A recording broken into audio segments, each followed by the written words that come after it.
Oh, it's milk kefir and chill time. I need to do my milk kefir. Doing it. Doing the kefir. Oh, hi everybody. We need to get the kefir going. Not going to be a super long live stream tonight, but my kefir needs doing. What's up, Brandy? I gotta do the kefir thing. Hey, Beachy girl. I'm just gonna get this strained out. Have a little chat with you guys. How's everybody's day today? Let me get this going. A nice mellow day. Just hung around the house. Got some sunshine. What up, neighbor? Just cultivating some bacteria in the house. His house. I spent the day working on some meal plans, getting those ready, so that's almost done. Pretty pumped on that. It's gonna be a good one. Lots of yummy, yummy recipes. You guys, I've been making this delicious hash for breakfast. It's like breakfast sausage, and onions, and garlic, and potatoes. And then you serve it with a fried egg on top. It is so delicious. Beachy Girl says it's a beautiful day in Washington. Ooh, that's awesome. Which Washington? Washington State or Washington, D.C.? Because that definitely makes a difference. It was really nice here today. It started cooling off in the afternoon. Like, as soon as the sun went behind the clouds, it got kind of cold and gloomy. That breakfast hash has been a total hit. My son came back and got like 6 servings this morning. He could not get enough of it. He said, this is the best thing we've ever made. And then the bread I made today, which I haven't put away yet, I should probably put it away. The bread I made last night, which I did not post, but it's so like soft and squishy, and it's a whole grain bread. It's so good. Ooh, Washington State, beautiful.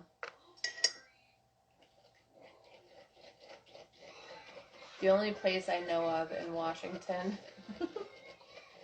Seattle, and then Forks, Washington from the Twilight books. How close are you to Forks? Hey, girl, hey, Holly's here. I just gotta do the kefir thing. I gotta do the kefir. I don't have a real firm plan for dinner. I'm just I think I'm gonna feed my husband leftovers. Not feeling terribly motivated to cook tonight. And I know he's not gonna want to eat just straight up ground beef. Yeah, I'm not feeling super motivated. They can't hear me super well. Is that better? Can you hear me now? I had my headphones plugged in. Not sure if it was picking up that mic or the regular mic.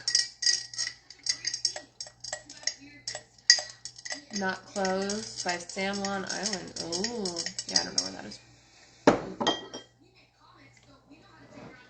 Yeah, body double time. I don't really know what I feel like making. I don't feel like making anything. I feel like making kefir. That's all I feel like making right now. But that's not going to be enough for him. I still have the leftover chicken thighs from the other night.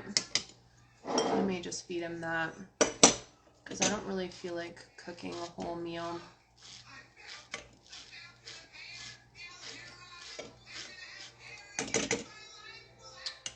I don't really feel like it. So here's my little milk kefir grains. They just kind of look like cauliflower. And they grow like crazy. So I'm going to pop these back into my jar. We're going to strain out a little more kefir. Chug it, chug it, chug it. I don't want to chug it right now. I want to save it for breakfast. I need it. I need it for my breakfast. Alright, I'm gonna do like half of this jar, and then I gotta do a mini jar for my little girl. Do I ever eat the grains? Yeah, I do eat the grains sometimes. They taste kind of like sweet tarts. They're tangy. They're a little bit lemony. They almost have the texture of like a stale gummy bear. So like you bite into it and it doesn't like crush right away. You have to like kind of work at it a little bit. Sometimes I accidentally drop them into my kefir. She drinks 2 cups. That's about all her little stomach can handle. But she's back on the train. She took a little break, and now she's back on kefir, so I've been making that for her too. She said, "Can I have my little cup?" I said, "Sure, you can have the mini cup." So I get the big one, and she gets the little one. It's very cute. But she's throwing off my quantities now. Now I need to have 2 jars of kefir, or I need to switch to a 4-cup kefir jar so that I have enough for both of us to second ferment it even. This is such an easy process though. It's just like, okay, take like 5 minutes out of my day to sit here and stir some milk out of my kefir. It's not hard. Just takes a second. Now if you get into the point where you're making like half gallons of kefir at a time, then it might take a little longer to strain it, but when you're doing it on a 2-cup or a 4-cup scale, it does not take very long at all. The grand scheme of things, I spend more time on Instagram just messing around. You could spend that time doing this, right? People are like, "I don't have time," and I'm like, "How much time do you spend looking at videos?" Listen, Beachy girl, they don't have a choice. It's like, you'd be impressed with how they eat. They don't have a choice. The thing that finally got my kids to eat everything was stopping buying snacks. Oh, this is just a chopstick. I stir with a chopstick. You could use a spoon. You could use whatever utensil you like. I like chopsticks for stirring. I use it to stir my sourdough too. That's full. I'm going to switch this back to the other jar. I'm going to drip. There we go. Can kids eat the albuterol and the algacerai? Is there an amount that is too much for them? My grandkids love it. They can have as much as their body wants. That's the thing with these microbes. Once your body identifies something that they need, they will ask for it as much as they need it. And if they eventually stop asking for it, then you can assume that their body's been repopulated. And they might at random come back and be like, "Can I have the rooter again? Can I have more gacerai?" And that's when you know, okay, their body needs it again. So you just follow their lead, because kids are very intuitive. Once they know something's good, their body will request it. Hey, Suni. Suni's in the house. Did you have a nice day out? Did you go thrifting? Do anything fun? Are there any other thrifters in here? I love to go thrifting. That's like one of my favorite things. And going garage sailing. I love that too. The yogurts mess with your stomach. They definitely can. You're probably killing off some bad stuff. Yes, the microbes are great.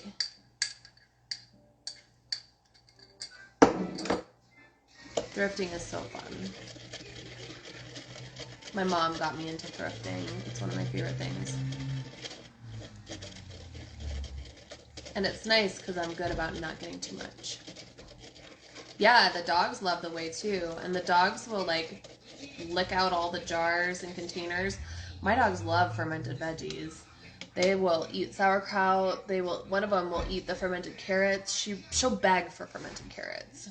She won't eat a regular carrot, but she'll eat a fermented carrot for whatever reason. Went to the DMV this morning to get a new driver's license for travel. Then we went to Lowe's and bought some plants. Came home, went to Goodwill for some planters. Woo woo! Very nice. That sounds like a lovely day. That's awesome. I love a good errands day like that.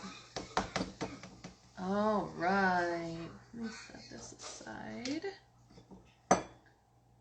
Perfect. I'm going to give my grains some more milk. So Brandy, if the yogurts are messing with your stomach, just back way off on them. Go down to like a spoonful and have it with other food so that there's other things in there to kind of give it a little buffer. It might be a little too acidic for your stomach, where like you're just not accustomed to it, or the amount of those microbes just might be overwhelming your gut. And if you have a lot going on in your gut, it can take some time to adapt. Just take it slow. Don't try to push too hard if it's upsetting your stomach. And you could even go down to like 1 scoop every couple of days until you've built up that population and you start feeling better. Oh my gosh, just made the cheesecake spread. Yes, it's so good. Oh my gosh, the cheesecake dip is delicious. Now you're thinking, you're like, ooh, what can I dip in it? Ooh, I'm gonna put it on a cupcake. After a workout, I mix milk, kefir, and the yogurts, and GM powder. Oh, is that the HMO powder? And frozen berries. So it might just be too much all at once. Try doing just kefir and see how that treats you. Just like kefir and the berries. Within an hour, I'm running to the bathroom. Oh, GMO. Yeah. So it's cleaning your clock. So it's probably a good thing. So here what I'm doing, I'm adding more milk to my kefir. So you saw that was like halfway full with kefir. I'm adding another 2 cups of milk to it. And this is a second ferment. So this is how I stretch my kefir and make it so that I don't have to keep a ton of grains going. This makes it really, really mild. It makes the flavor a lot more mellow. Just back off on the yogurts. Put just a little bit of the yogurts in there. It just might be too much of a 1-2 punch for you at the moment. It definitely sounds like there's some shifting going on in your microbiome. I'm gonna put these in the fridge.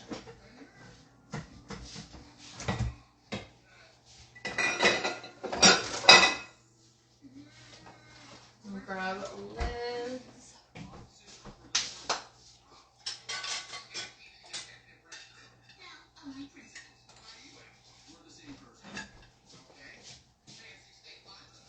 These are my favorite stainless steel lids. They're just one solid piece, and they have this solid piece of silicone. It's so nice. They just pop right in there. Yeah, it's definitely possible that your body's just like, whoa, things are happening. Because both of those yogurts, the L-Reuteri and the L-Gaceri, have really powerful bacteriocins in them. And those are going to fight off if you have SIBO or SIFO, so small intestinal bacterial overgrowth or small intestinal fungal overgrowth. Those 2 things will go in there and clear them out and repopulate your small intestine with those good bacteria. Yeah, the lids are on Amazon. You can get the wide mouth or the small mouth. I can send you a link if you want it. You can DM me and I'll grab it for you. They're my favorite. They come in like a 12-pack, I believe. It's the Eco Peaceful brand. I also just got their sprouting lids. I'll show you.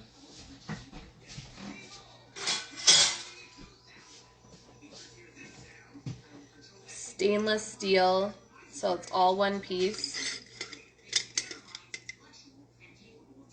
Really, really nice. I'm super excited about those.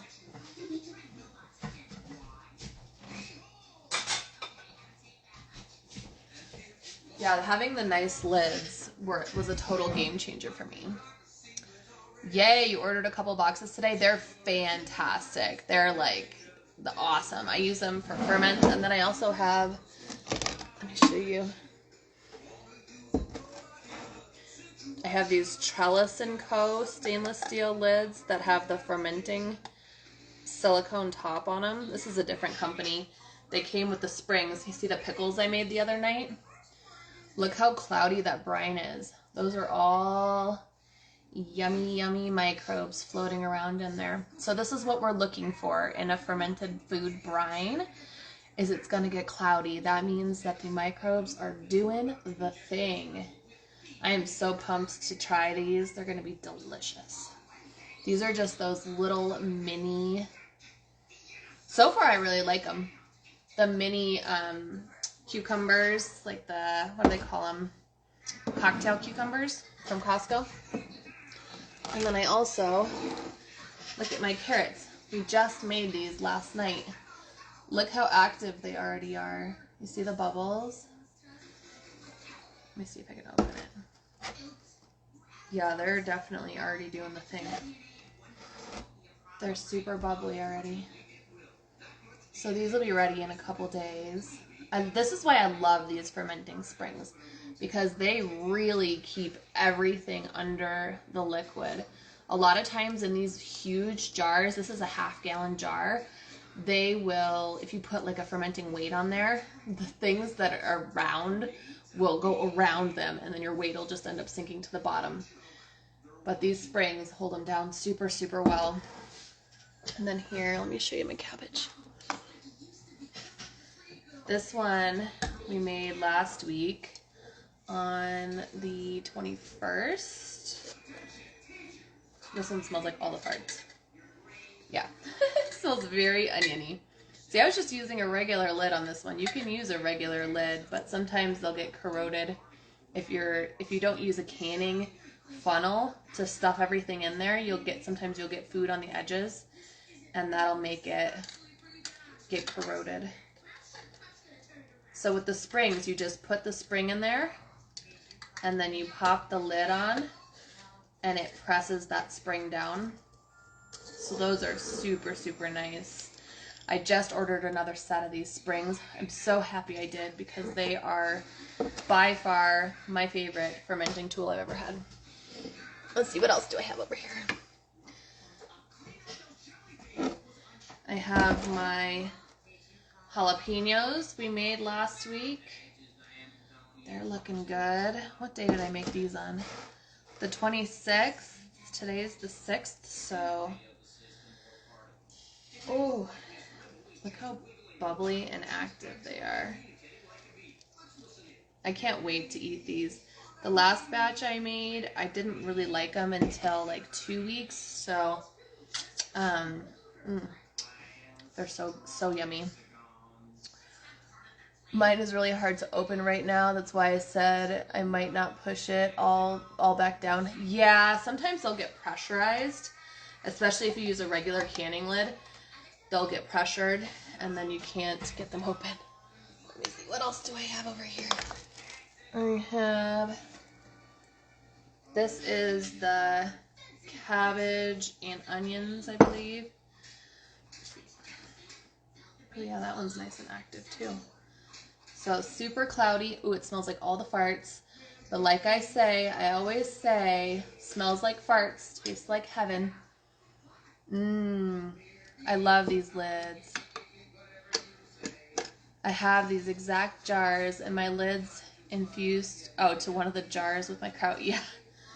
Yeah, sometimes they get stuck. These lids are awesome. They're my favorite. Favorite. Let's check on the celery is a little slower. It's definitely active. I just made it last night. Anyone who was hanging last night saw. So there's bubbles in there, but it's not as cloudy as the carrots. See how the carrots are a lot darker in color? The celery is still pretty clear. You smell it. Definitely smells like celery. This one's going to be slower to ferment, I think. Maybe because I washed them with baking soda before I fermented them, potentially. Yes, Carrie, fermenting is done in a brine. You do a brine with 3% salt is generally the rule of thumb. So you would take, for something like this, you would put your vegetables in there, and then you fill it up with water, and you take the weight of everything that you add into the jar, and then you multiply that by 0.03 to find 3% of the weight of everything in the jar, and then that is how much salt you add to it. So you're making a 3% brine, and then they all kind of have different fermentation times. For something like a pickle, you can do anywhere between 5 to 10 days, or even longer. Some people do the bigger pickles for a lot longer. For the carrots, it's also 5 to 10 days. You could do longer if you want. The longer you let it ferment, the more broken down and digested the vegetable is. You were weighing just the veggies? Yeah, so your brine was a little under then. You want to make sure if you're adding liquid that you are weighing the veggies and the liquid to get 3% for the entire thing. Because if you just do the veggies and then you add water and then you add the salt, then you're diluting it down to like 1.5. I was telling my friends at work about the celery and they wanted to try it. Yeah, you guys should. You should. It's super, super easy to do. So easy. The celery was so easy. I mean, you guys, if you watched last night's live stream, it took me all of, 5 minutes to make it? Yeah, the veggies will stay crunchy. So the longer you let it sit, if you let it ferment for a month, then your veggie is going to get softer. So for things like sauerkraut, I like to ferment that for at least 2 weeks because it takes longer for it to get more broken down. Brussels sprouts, when I do halved Brussels sprouts, those take more like a month. Yeah, you watched it when I posted it. Yeah, it's so fast. It's so easy. And I feel like I give you guys the directions every time I make something. Like I tell you how to do the math and everything. So hopefully you can just watch it back and catch that beginning part, because I did it right in the beginning. So it was only like 15 minutes in or whatever. Yeah. So easy. It's a piece of cake. And you could add other flavors to it if you wanted to. You could put some garlic cloves in there. You could put some mustard seeds in there. You could put some dill, make it taste kind of pickly. I mean, whatever you want. You could mix carrots and celery together. You could do carrot sticks and celery sticks and put them all into the same jar. The sky's the limit. That's the cool thing about using the weight, is you are able to customize it and put whatever you want in there. One of the other really, really yummy ferments that I will do a bunch of it in the summer, but I don't do it right now because they're out of season, but salsa. Fermented salsa is so delicious. So I have my clients who are down in Florida where tomatoes are in season. They're making fermented salsa. And it's so easy. You just like chop up all of the vegetables that you would normally put in salsa. So like tomatoes, onions, garlic, cilantro. You could squeeze some lime juice in there. You could put peppers in there, like whatever taste you like. And all you do is you weigh it, put it in the jar and weigh it, and you do times 0.03 and ferment that for 3 days. Maybe 5 days, but it's super, super, super fast, and it is so delicious. It is so good. And you can also do like Italian flavors. So you could do like a bruschetta where you put tomatoes and onions and garlic and a bunch of basil in there and ferment that. Oh my gosh. The fermented bruschetta on like a piece of crusty bread with a piece of like mozzarella cheese on there. Oh, so yummy. And that is just an amazing way to preserve it. I can grab you an Amazon link to the lids. If you DM me and tell me what you need a link for, I can grab it for you. Yeah, with the cheese, a sprinkle of Parmesan on top. Oh my God, it's so good. Ah, you guys should do it. Like, I refuse to do it right now because it's out of season. Oh yeah, the bruschetta with kefir cheese and like a drizzle of balsamic vinegar. Oh my gosh, the lives in the summer are gonna be bangers. They're gonna be so good. Because I'll just be pulling stuff out of the garden and fermenting it. It's gonna be awesome. Yeah, that sounds delicious. Absolutely delicious. I'm gonna put these away. Back to my fermentation station. Okay, let me put my kefir away. I need to drink some water. I'm parched. Oh, I made a big mess. That's the thing with having my fermenting tray. I have everything on like a school lunch tray that I picked up from the thrift store, and things overflow when I don't like clean it off that well, so sometimes there's stuff on it. Would the kefir cheese taste anything like mozzarella? I like to add salt to it after it is drained. You could also add other flavors to it if you want. Yes, so excited for the summer garden to ferment it all this year. Heck yeah. Do you know what I made that was really yummy? I fermented some zucchini, like pickles. They were so good. Like little zucchini spears. Really, really yummy. And I have a recipe in here that I want to do for fermented radish slaw. And it's just like shredded radishes, the water, 3% brine, garlic, and caraway seeds. Doesn't that sound good? I'm on a radish kick right now. What, less than a day? Oh yeah, no, the fermented salsa gets eaten like immediately. But it'll keep in the fridge for months and months and months and months.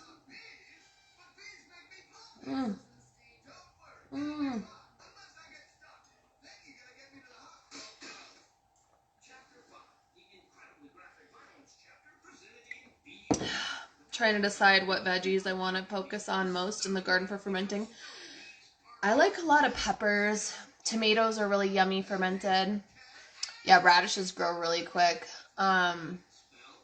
Zucchini would be good growing. Obviously, you could grow pickles. You could grow beans. You could grow cucumbers. Those are all yummy fermented. You could definitely do carrots. Cabbages take up a ton of space. My neighbors last year grew like a bunch of big cabbages, and they were delicious. I fermented some of those up. I love to do peppers. I like to ferment peppers a lot and turn them into hot sauce and stuff. Have you started your seeds yet? No, I've direct sowed some stuff. I need to do it. Do you keep it in the brine in the fridge for months? Yes, I store it in the brine. Do you know what else is really yummy? Fermented cherry tomatoes. You just like poke a hole in both sides of it and stuff them into a jar and do the 3% salt brine in the water. And when you eat them, they're almost like little champagne tomatoes. They like pop and they explode with effervescence in your mouth. They're really fun and yummy. Those are pretty delish. Pretty dang delicious. I had another recipe in here that I wanted to do. I did fermented beets. I need to do another batch of fermented beets. I want to do slices next time. Last time I shredded them, and I feel like they floated too much. Oh, it's super laggy. No worries, Alyssa. You know I'll post it. I always post my replays.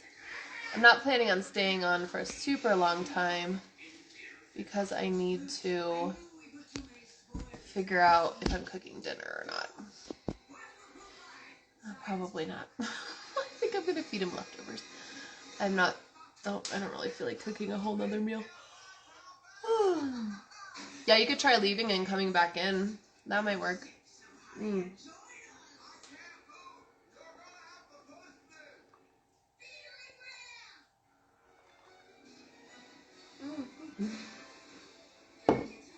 Oh, I've slacked on my water consumption today. You are body doubling me. I know, I'm like, I don't, even with you on here, I don't feel like doing it.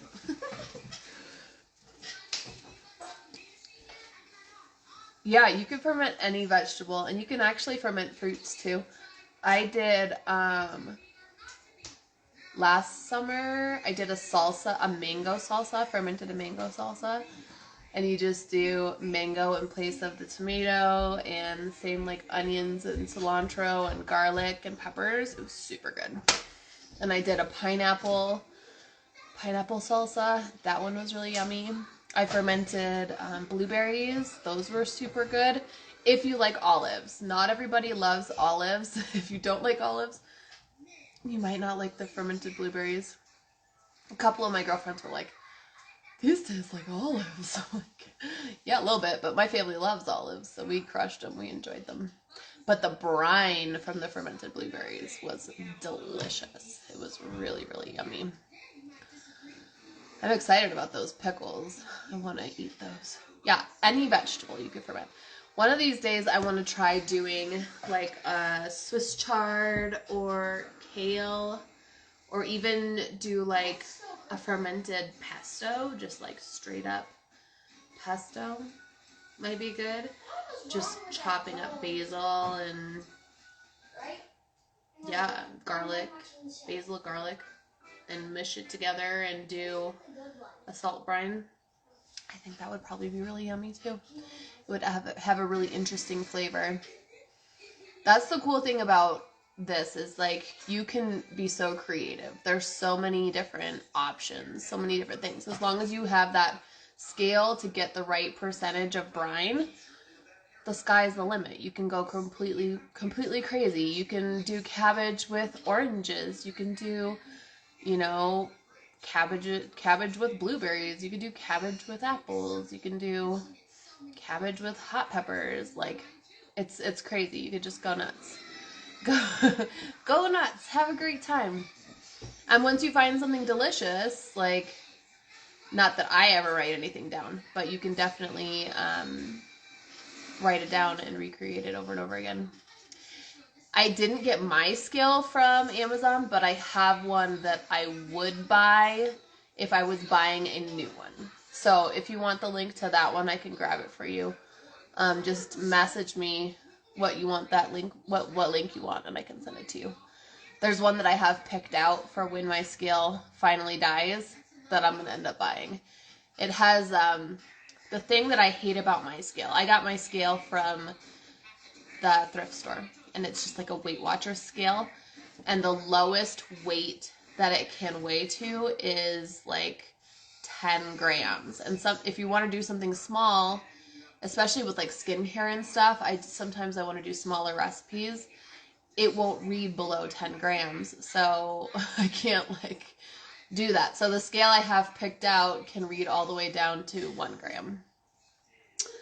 I made cabbage, carrots, and jalapenos last night. Yum! That sounds like similar to cortada. Cortada is a like a Spanish sauerkraut, basically, with crushed red peppers and carrots and the cabbage. That was actually the first ferment I ever did, was cortada. Ooh, you started cauliflower, carrots, and jalapenos? Yum, that's going to be good too. I bought some crushed red pepper the other day because I had this thought that I wanted to add it to some ferments. So I picked some up. I think that would be good. I need to make some of my own crushed red pepper. I have red peppers, a whole bunch of peppers. Last year, basically all of the peppers that I grew, I just dehydrated them. I didn't use them fresh because my goal was to make my own cayenne pepper and to make my own paprika. And I still have not ground them up yet. I need to do that. What you doing with the red pepper? Well, I wanted to put some in some sauerkraut. I was thinking about that cortata. It was really good. Oh, I'm so glad you're enjoying it. It's really fun. There's so much to it. It's so, like, for me, being an ADHD person, like, I need freedom to do different stuff. Like, if it's cut and dry and all I can make is buy the book and follow a recipe, I lose interest so fast. I need the ability to be creative. Hey, Todd. My girls are crushing the kefir right now. Heck yeah. Get it, girls. Get it, girls. I know, I need to get my son crushing kefir. He needs to start drinking more kefir, too. Because it's so good for you. There's so many nutrients in it. But he also has never had antibiotics, ever. So he, like, didn't get as obsessed with the yogurt as Natalie did. When I first started making the Alruterai, she wanted Alruterai all day long. She was like, can I have more? Can I have more? Can I have more? Well, she and I both had pneumonia 2 years ago, and were both put on a round of antibiotics. And he's never been on antibiotics before. That was the only time she's ever been on them. I hadn't been on them in years. So me and her are both building back up our gut microbiome. So it makes sense that she would want that Alruterai, because Alruterai is killed off by antibiotics. And it really gives you that amazing oxytocin, like, really good feeling. And she ate it, like, every day for, like, 4 months. She just wanted Alruterai. And then she stopped. So I figure she got her population built back up, and then she's good to go. And then she switched to kefir. Just like, she wants kefir. She took a break from that, now she's back on the kefir. So it's awesome. They're very intuitive creatures. They know what their body needs. Should be asking for polyphenol-rich foods. I drink my kefir with, let me grab this.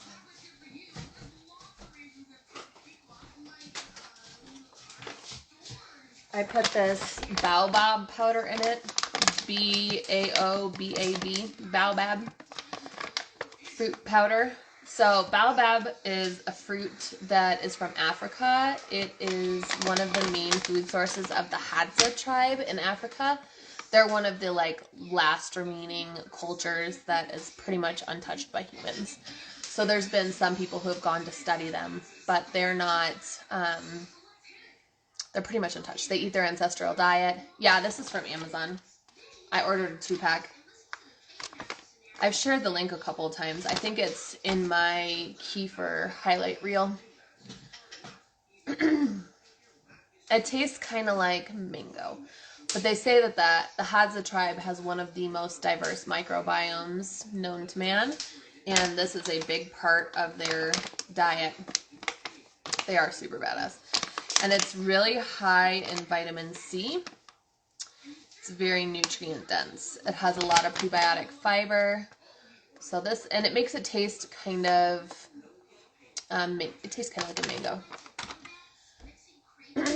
I just ordered those from my sisters. Something they're all sold out. Bummer. Hey, B, what's up? What's happening? We're just hanging out, chitty chatting. I already did my kefir. And I didn't really have anything else going on tonight. I just needed to do that for my breakfast. Otherwise, I would be sad in the morning. I went one day this week without kefir, and I was just, like, dragging all day long. The energy I get from the kefir is so fantastic. It makes me feel so good. I'm ready for bed tonight. My husband and I have been staying up late watching anime shows. We found a new one. I'm finally starting to get into it. Of course, I don't know the name of it to tell you guys what it is. Let me see. He hasn't texted me yet. I don't remember the name of it. I'll have to look it up. Yeah, it's real. You were dragging yesterday when you didn't have it too. Yeah, it's legit. It's crazy how much that helps. You couldn't go a day without checking in. Well, it's good to see you. Thanks for coming by. I know I'm on here pretty much every day. I try to check in with you guys, at least for a little bit, do my kefir, hang out, chitty chat. This is like my favorite thing, best part of my day. You're gonna work on your book tonight after bedtime. Woo, that's exciting. I got Holly over there writing a book. I've been working on my slides for my targeted microbial therapy class, my talk. I sent out all the paperwork and registered to do the conference in October, so I got some feedback on my slides, and the gal just said, there's too much words on the slides, and so I was like, that's okay. I'll reduce them, no big deal. I know there's a lot of info on there. That's going to be awesome. It's going to be really fun. I get a whole hour to talk, so that's fantastic. I'm doing 2 talks in October, so I'm going to be doing one on sourdough, and I'm doing my targeted microbial therapy talk, so it should be really, really fun. I'm pumped. Pumped. But yeah, my dad said the same thing. My dad was like, yeah, there's too much on there. You're going to the WAPF convention? Shut up. That's exciting. That would be so fun. That's exciting. I'm speaking prime time, so both of my classes, I'm going to be 4 p.m. on Friday and Saturday. Oh, yay! That's so exciting. We're going to have a crew there. We're going to have so much fun. I hear it's amazing. That's something that I never would have done. It's in Salt Lake City, in Utah this year. It's going to be awesome. Everyone says it is amazing. Like, the food is fantastic. The talks are fantastic. The conference is in Salt Lake. Ooh, oh. Heck yeah, you better attend my class. It's going to be awesome. It's going to be so fun. Were you already planning on going before you knew me? Just out of curiosity, are you an old school WAPFer? I've been hanging with the WAPF since 2015. It's the Weston A. Price Foundation Conference. They do it every year. Let me find...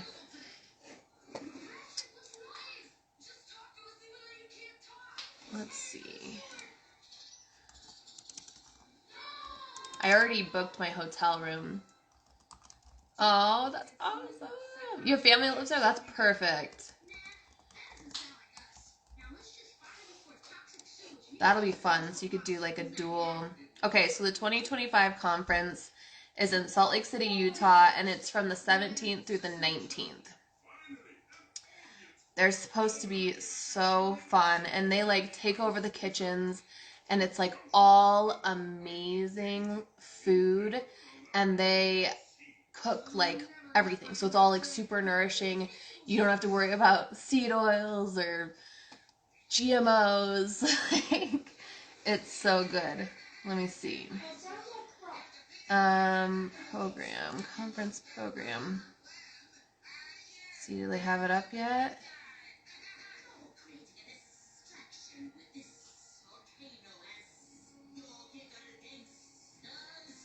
Is that last year's program? I think that's last year's program. Yeah, they have last year's program up, but they have amazing speakers. It's all new to me. Heard about it from me. Oh, yay! Yeah. It's an amazing, amazing group. Did you see if there's any groups near you? We can look up and see. Because they have all these different chapters. Weston A. Price chapter near me. Where do you live? I'll see if we can find you a chapter. Tell me where you live. I will look it up for you.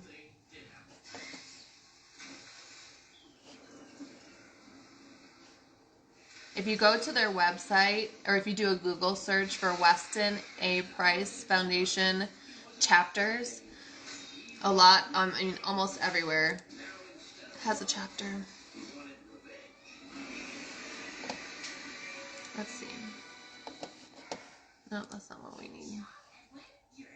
So you could become a member, join the email. Their info pack is fantastic. The conference is Chattanooga. Okay, let me see. Find food and local chapters.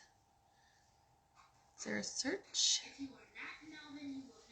And if there isn't a chapter, you could always create a chapter near you too.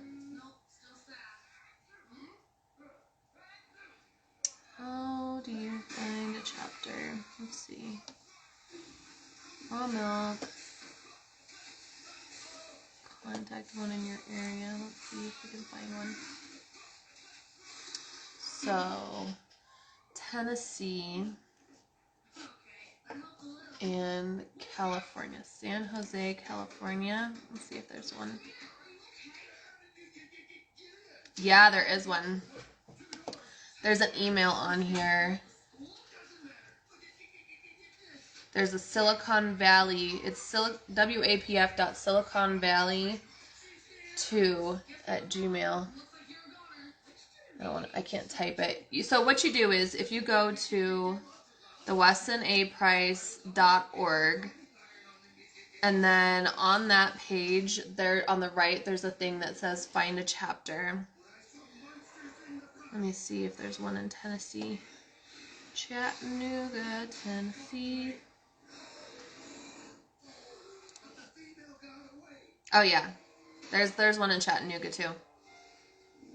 She's got a Facebook group and everything. It's just facebook.com/group/Chattanooga WAPF. You can look it up on Facebook. And then it's got her phone number and an email on here too. Hers is melissa@healthydirectioncoaching.com. And then you can find out when their meeting is and go and meet up. They're really fun. These meetings, usually they have a guest speaker. They have varied topics. So I've seen different chiropractors speak. I've seen biologic dentists speak. People will come and give their personal story. Sometimes there's classes where they teach, like I teach, like how to make sauerkraut, how to make yogurt, how to make all sorts of stuff. And then generally there's a potluck. So people bring nourishing foods, and some places they even have like farmers that'll come out and sell stuff, or they'll have like CSA pickups. Hey, how goes it? We're looking up chapters of Weston A. Price Foundation. Yeah, where I live in Colorado, there's nine different chapters. So I'm part of the Denver chapter. I want to check out the Boulder chapter. I heard the Boulder chapter is a really good one too. One of these days would be cool. Anyway, that's exciting. I'm so glad you're coming. We'll have to hook up beforehand. And if you want, I already booked a hotel room. I would split a hotel with somebody. I got a hotel room with 2 queens, so let me know. We could plan something. For sure. Because I definitely don't need a whole hotel room to myself. I like planned ahead. I was like, I'm getting one with 2 queens so I can share with somebody. Because that'll make it so much more fun to have a friend there to stay with. Alright. Anything else? I see a New York City chapter. They recently had a meeting. 2 blocks from your apartment? Shut up. That was meant to be, AB. You gotta see what they're about. That would be awesome if you could go. Yeah, I booked a room for two queens. And the WAPF, for me being a speaker, they're gonna cover one night. I need to ask them Be like, hey, so since I'm teaching 2 lessons, does that mean I get 2 nights covered? I gotta ask. We'll see. Hopefully I can talk them into giving me two nights of hotel, because that would be sweet. Normally speaking, like, this is something that I would not be able to afford to go to. Like, I don't just have an extra $1,000 laying around to go to something like that. So pretty pumped to be able to go and actually like experience this whole thing and also get paid to go, which is cool. And they are taking care of my airfare and that kind of stuff. So pretty awesome. That's legit. They meet two streets over from your place, 2 blocks. That's close. That's definitely worth looking into. You can meet some amazing, like-minded, health-minded people. They're awesome. They're really fun. That's one of the places that I feel like the most at home with a group of people is when I go to the Weston A. Price meetings, because they're all so like-minded. They're all interested in being healthy. They're all trying to learn more. They're all trying to do the best they can. And they all like the foods that I make. That's like one of the places that you can go and take homemade pate and they lose their minds. They're like, this is delicious. Any other place, they'd be like, what is that? But there, they love it. No way. Your best friend moved out of Salt Lake City after living there for 20 years. Dang. Darn it. Where did they move? That would have been perfect. You've never heard of the Weston A. Price Foundation? It's kind of niche. It's been a thing since like the early 2000s. Basically, that's when that started coming out. There's this lady, her name's Sally Fallon. She wrote a book. It's called Nourishing Traditions. Oh, back to Cali. Nice. And it's basically a cookbook, and it has like all these fermented food recipes, and it teaches you why you want to ferment your foods and how to make these nourishing foods. It's based off of the teachings of a dentist named Weston A. Price.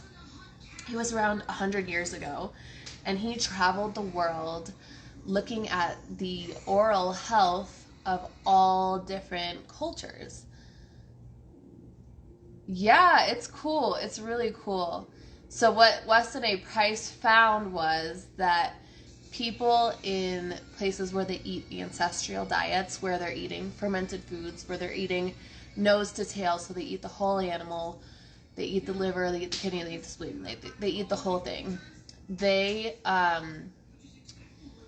had like perfect, flawless teeth. All of their teeth fit in their mouth, including their wisdom teeth. They didn't have any dental decay. The cookbook is called Nourishing Traditions. You can get it on Amazon. And then Weston A. Price has a book too. I don't remember the name of that one. I haven't read his book. I've read Nourishing Traditions. I've made a bunch of the recipes out of her book. Her fermenting is not 100% accurate. She just says, oh, put 2 tablespoons of salt. 2 tablespoons of salt in most recipes isn't the correct proportions. So there's more room for failure if you do it that way. So like learning about why you ferment from her book is great, but then following a 3% brine is a much safer way to ferment. And I think some of that is just that knowledge wasn't really, like the scientific basis of it wasn't really there yet 10, 20, 30, 40, 20 years ago when she wrote it. So there's just been more advancement in the understanding. Yeah, don't follow her fermenting directions. But the info, like why you ferment is there. It's just her directions aren't 100%. They're not completely safe. Yeah. There's more, we know more now than we knew then about why it's good. Yeah, and they don't ferment it nearly long enough. So my friend Cheryl, she was like, "Oh, I've been following Sally Fallon's fermenting recipes with the 2 tablespoons and just fermenting it for 3 days." I was like, that's not long enough. She goes, "So I've just been eating salty vegetables." Like, yeah, you've just been eating salty vegetables. She's like, "What do I do? Should I just throw them all away?" I'm like, "Well, don't throw them away." She's like, "I'm just gonna set them out on room temperature and see what they do." I was like, "Okay, you might as well." I don't know how they turned out. I should ask her how they turned out. She just left them on the counter. So funny. Yeah. There's way more science behind it now. People have researched it a heck of a lot more. And some stuff does only take 2 or 3 days. So like we were looking up, Meg just brought up the other day doing fermented mushrooms. And apparently fermented mushrooms only take 48 hours. So it just depends on what type of produce it is and how easy it breaks down. Like the fermented salsa, that's only like 3 days, 3 to 5 days, somewhere in there. Is the fermenting finished when the veggies aren't letting off gas? I made carrots and I don't want to try them too soon. Kinda. Some stuff you let sit longer, even if it's done letting off gas. Usually they let off gas for about a week. And then after that, they're still fermenting, they're still breaking down, but they're not quite as crazy active because there's less food. Must be something with the microbes of the mushies too. Yeah, very well could be. Very well could be. Yeah, so like with cabbage, usually it stops like being super active and bubbly around a week, but I like to let it sit for 2 weeks. I feel like the flavor really changes and they get a lot more, like the texture gets better closer to 2 weeks. Back in the day I was fermenting them for a month, but I think 2 weeks is right at the sweet spot. But when I make Brussels sprouts, they're so crunchy that it takes them a full month of fermenting to break down enough to where I really like the texture. So it just depends on how hard something is, how fast it breaks down. Like I feel like the carrots, you could let them ferment quite a bit longer, but I like them with crunch. I think they're good when they're crunchy. So I usually do them. I did one batch for 10 days and they still had some crunch to them, but they were a little softer. So the longer they sit, the more time the microbes have to like penetrate and break down and pre-digest that vegetable for you. When I do the garlic, fermented garlic, when I do the whole cloves, it takes a solid month for those to be fully broken down and like soft and tender. So it's trial and error, and it's all experimentation, and it's up to your own personal taste. You know, it's not hard and fast. It's not something that you have to be super strict on. And if you leave town and your veggies sit for 4 weeks instead of 2, it's not going to hurt them. As long as they're covered with brine, they are preserved for a really long time. Let me show you guys something.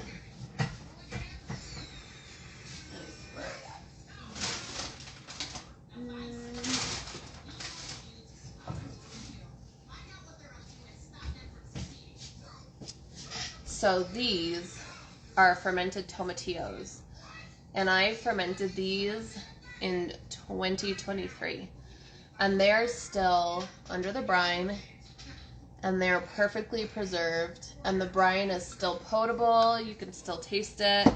It tastes fine. So the thing you have to know about fermented foods, you want to go through a couple steps. So the first thing you do is you look at it.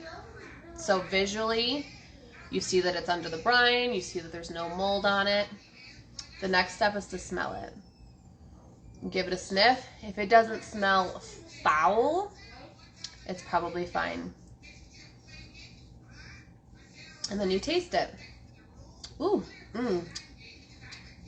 it's pretty good. It's like salty and spicy. It has little peppers in there and a little fruity. Tomatillo brine, one of our favorite brines to drink. It is so delicious. It's really, really yummy. So I actually grow tomatillos specifically to ferment them to drink the brine. And then we'll take the tomatillos out and we'll blend them up to make a salsa. Super yummy. They're delicious. Let's see, what time is it?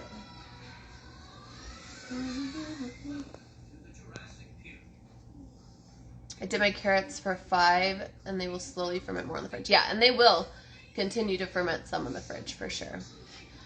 Yeah, fermented tomatillos juice is delicious. It's like, it's almost fruity. It's really good. Really, really, really good. So yeah, this is now an experiment. I'm gonna let that sit probably forever. Just to have it as a demonstration. Yours got a tad bit softer on week 3. Yeah, I think my last batch of carrots started getting more tender, yeah, about 3 weeks. They didn't last all that long in my house. We crushed those. Those carrots were super yummy. My favorite so far this year has been the jalapenos, though. I've been eating those fermented jalapenos. Now I've rationed them. I'm like saving them because they're so yummy. I was eating those with some, I had kefir cheese and sausage. So I was like getting the sausage and putting kefir cheese on it and then putting a jalapeno on it. And just each bite a jalapeno, kefir cheese, and the sausage. And it was delicious. I did 1 jar longer to see how they were. Yeah, and that's the fun thing. Like, you can experiment. You can just be like, well, I'm going to make 4 jars, and this jar I'm going to eat it a week, and this jar I'm going to eat it 2 weeks, and this jar I'm going to eat it 3 weeks. Go crazy. Saw a big bag of jalapenos yesterday for $1.29 and thought of me. That's a perfect opportunity. That is the way to do it. Get your produce on sale and ferment it up. I just made kefir cheese the other day. My family loves it. Yes, they do. That is seriously the best way to convince non-believers to eat kefir. Turn it into a dip. Spread it on some bread. For some reason, the idea of drinking it turns a lot of people off. But as soon as it's a spread or a dip, they're all in. They're eat it all. They gobble it up. I'm still waiting on mine. I would have bought a few. Yeah, dude. As good as they are, I don't think it's a bad idea to start a new jar before your other jar is ready because they're delicious. You guys could probably still grow those things out there right now, huh? Lucky, warm climate people. Oh, people love a spread. And you could put all sorts of stuff in there. You could put, like, strawberries inside the spread. I'm a kefir making machine now. Yay! Yeah, I can crank out a lot of kefir.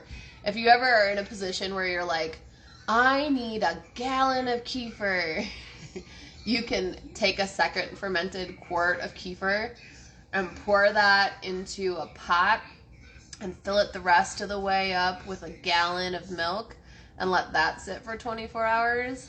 Bam. You have a whole gallon and a quart of kefir. Just like that. You just got snow last night? Dang, well, I guess you are in the mountains. That makes sense. That makes sense. It was nice here today. It felt really good. Spent some time hanging out in the sunshine. It's nice after all that stupid wind. We had crazy wind for the last, 4 days. Oh, goodness. The glasses are working. If I didn't have these on, the light coming into my eyes would have me up. But the glasses help me to relax. I've been so impressed with how well they've worked for my kids. Because a week ago, before I got the glasses, I was noticing that, they would watch a show, because I like to have quiet time, so after 7 p.m., I'm like, you can watch a show, it's fine. they'd be watching a show until bedtime, and bedtime would come around and they'd be like, and I was like, what the heck, dudes? Why aren't you tired? And so I got them the glasses, and the last week since I started having them wear them, they have been falling asleep at like 8 p.m. on their own. Yeah, if you're making a lot of cheese, that's a really good way to do it. And you can do that. You can actually make cottage cheese out of kefir.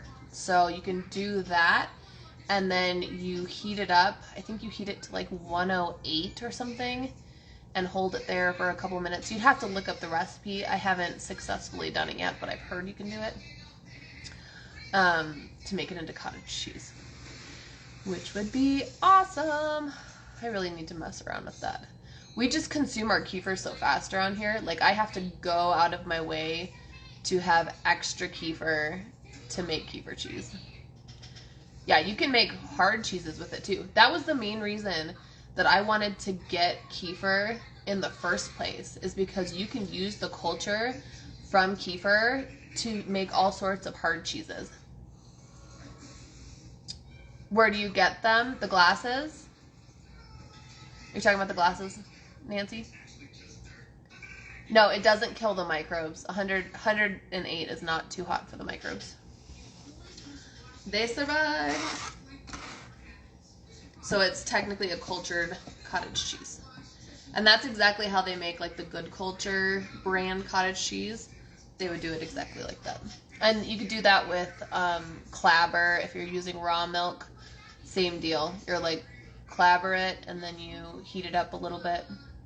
The glasses I got on Amazon, and the kid glasses I got on Amazon too. If you want a link to it, you can message me and I can grab you the link. It's really convenient for me to just grab it for you. I need to fill up my water. Take you guys with me. Take you with me. I need to put this bread away before it dries out. I need to grab my bread bag. So I make this. Have you guys heard of Soleil water?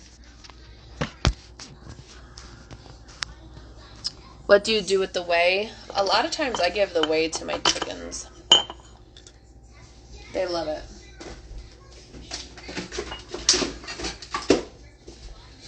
So I make this Soleil water, and it's basically just water with salt already diluted into it.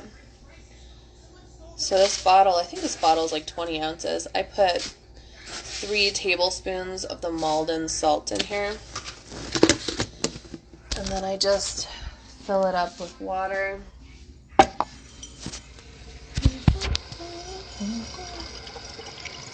The Malden's dissolves really, really nice. It has good mineral content. So this is what we add to all of our drinking water. And it makes it so you don't just have salt floating around in the bottom of your cup. And then I use this. It's a measured jigger from like bartending. And it puts 1 ounce of the salt water into my 32 ounce cup. So I just flip it upside down until it dissolves. So then when I'm fixing a cup of water, I just grab this guy. Oh, it's stuck now.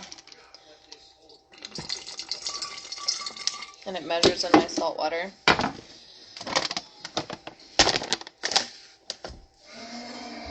And then I use this potassium citrate. It's like the tiniest measuring spoon ever. It calls for 1/16 of a teaspoon. So basically just a pinch. And I put that in there. And then we use reverse osmosis water. So when you're drinking filtered water, you want to make sure that you're adding salt and minerals back to it. Because when you drink plain water, it flushes the minerals out of your body. And most of us are already depleted in minerals as it is. So I'll just fill that up. And I will drink this. I'll drink this whole jug between now and bedtime. It's 8 p.m. here. And guess what? I don't wake up in the night to pee. because I have minerals in my water. And when you have proper minerals, that water stays in your body. It doesn't just flush straight through. Mm. Mm-hmm.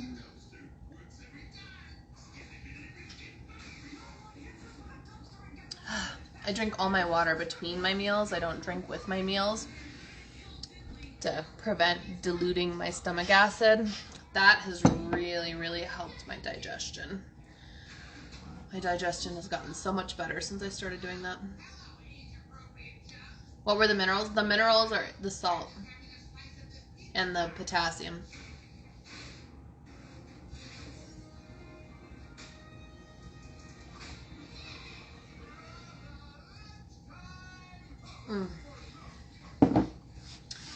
I was thirsty. I didn't drink any water really this morning. I was slacking because I had a cup of coffee.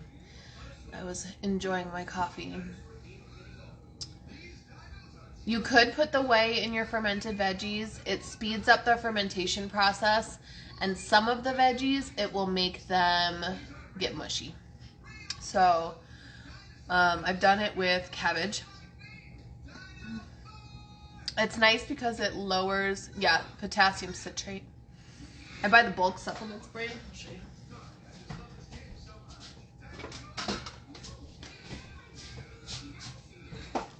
The orange man on the package.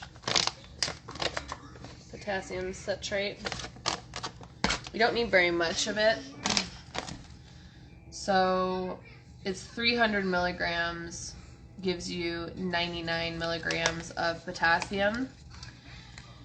And in a day, you need 4,700 milligrams of potassium, but you get that from food sources. So you get potassium when you eat vegetables, you get potassium from meat, you get potassium from dairy, but a lot of people still aren't getting enough potassium, and most people, especially if they're eating clean, are not getting enough salt. So adding the salt and the potassium to the water can help to bring those mineral levels up.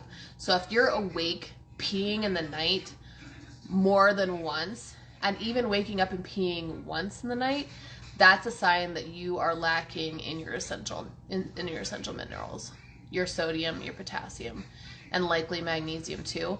I don't add magnesium to my water. I take it as a pill, and I use lotion because it tastes like crap. It tastes really bad. So I just I like the lotion better. Or I'll take a magnesium Epsom salt bath. Is nice too. But the lotion is probably my favorite. The gel's really good too. I like the gel.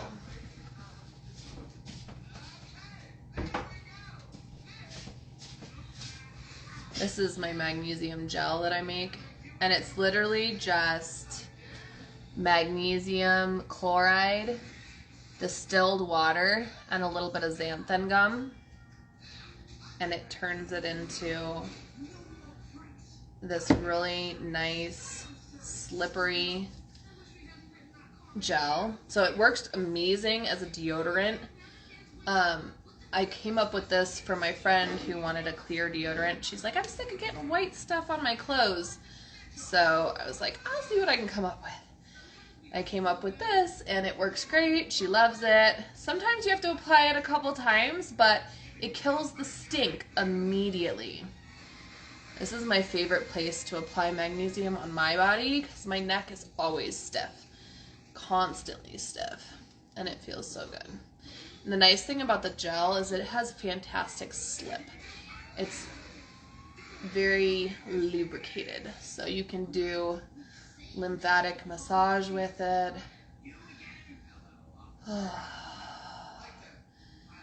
When I get funky, so like around times of stress, you might find that you smell bad, I'll just rub some on my hands, put it in my pits. And you could use like a tea as the base instead of just water. You could do like a chamomile tea, you could do a lavender tea, you could do rosemary, you could do, I mean, go crazy, have fun, do rose, you could do any kind you want. Oh, yeah, okay, we're doing lymphatic massage. Alright guys, you want to do lymphatic drainage with me? Before I get off, this will be the last thing I do and then I'm going to get off. So, to do lymphatic massage, you want to get up here. This is your termini. So right above your collarbone, that's your terminus. That's where you want to activate. That's where all your lymphatic stuff drains. You want to breathe deeply. Diaphragmatic breathing. You're activating that diaphragm. Nice 10 pumps on the termini. And for the head, I do around the ears.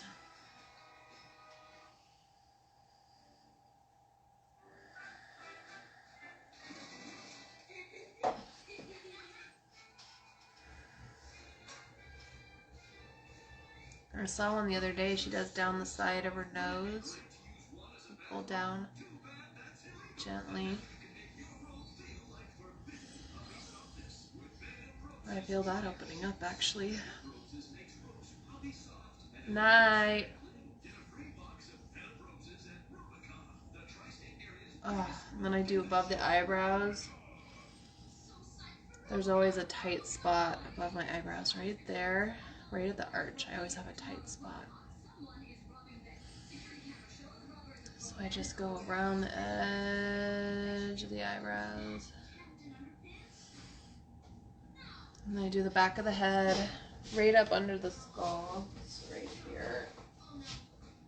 Put you guys up so you can see.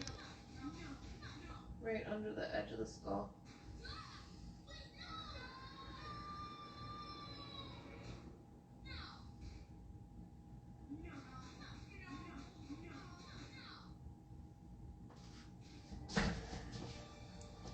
And then you do the armpit, so you just get up under, there's a spot right there, and you want to pull up, pump up, and do the other side too. And you can do kind of the chest plate here as well.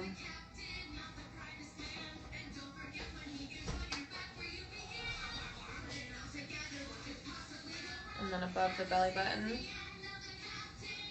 just 2 inches above the belly button, just kind of pump up towards the termina.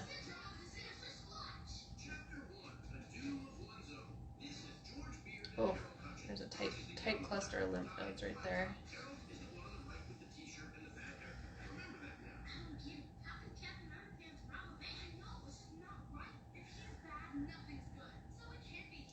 And then next to the groin.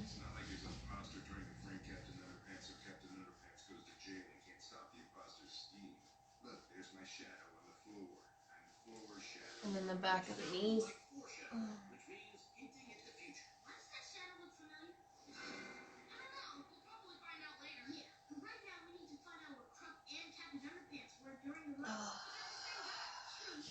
And then you up on your toes and drop down. Up on the toes and drop down. You could also get on a vibration plate, or you could do your trampoline.